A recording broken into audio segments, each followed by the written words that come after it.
Hey, I'm Jessica with Silver Lake Design Studio, where we design striking graphics, logos, and websites for small businesses and nonprofits. So today I'm going to give you guys a little behind the scenes peek of our creative direction process. So I am the creative director here at Silver Lake. My personal supplies include paper and pencil. I always start on paper, coffee, cute mug, fruit snacks, and my laptop.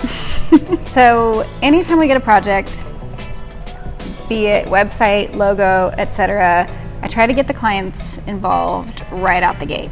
So we start with a logo questionnaire or website questionnaire if we're building a website. And I am going to show you a website today. So we start with a website questionnaire, ask things like, what do you love about your current website? What do you hate about your current website? What colors do you love? What colors do you hate? What adjectives do you want to describe your website? This would mean like inviting, warm, modern, clean. And then we ask what feeling they want their website to convey. So that might mean, I want people to know I'm an expert in this industry, or I want people to feel comfortable reaching out, or I want people to feel like they know us just by looking at our website. So after the questionnaire comes in, we start gathering inspo. I'll start by building a Pinterest board. That will probably include elements that I want to see on their website, even color palettes that we like, graphics that we think would be fun, kind of Easter egg style additions to their site, and then of course functionality. Typically for functionality, I will try to grab a link to other websites so I can show our developer how I want things to function. But before I get ahead of ourselves, we always start with an outline of what's going to happen on the website. So some people call this a sitemap.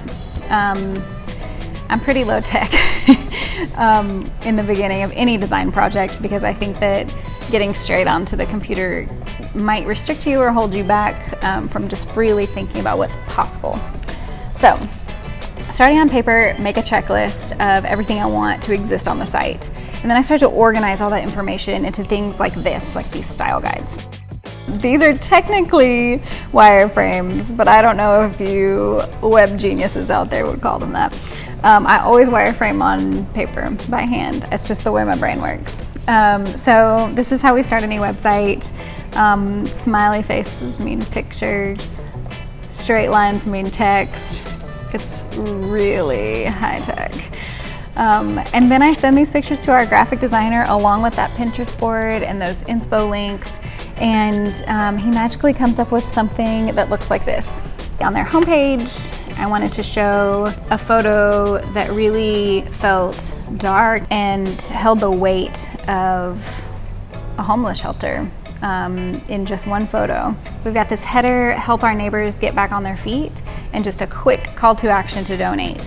That is like our number one rule, is that your call to action should be quickly obvious and readily available no matter where people are on your website. And you really can't ask people to do more than a couple of things if they're on your site. If you're looking for donations, if you're looking for people to make a purchase or to contact you or to volunteer or apply for a job, you can't really ask them to do all those things at once or it'll get lost. So once we get our mock-up back from our graphic designer, which is just a flat mock-up of a website, I then review it, give my feedback, and then at this stage we show it to our client.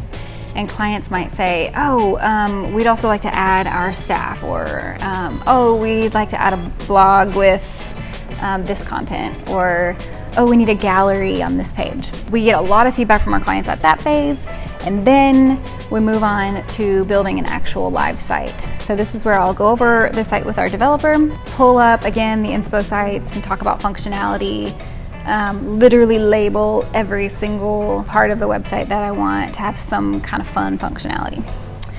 And once we get a live site up, of course, we have to check links, and then we start to add the real copy, because a lot of times we're starting with lorem ipsum. We'll switch out any photos that might need to be switched out if necessary at that time. Yeah, again, test all the links and make sure all the forms are linked up to a spreadsheet or email address. And typically we're able to launch a site like that in 6 to 8 weeks. So pretty quick turnaround, but we've got our method down to a science. I think the one thing that I did want to mention about doing creative direction is how important it is to start with the positive when you give your designers and developers feedback. We ask a lot of our designers here at Silver Lake. They're probably working on 4 or 5 projects a day. So whenever we have feedback, I always try to start with what looks amazing before I ask for any changes. I think that's really important as a creative director. And then just also to be really, really prepared. That's why I emphasize, pulling inspiration from other sources and really being able to articulate what you want so that all the expectations are set on the front end.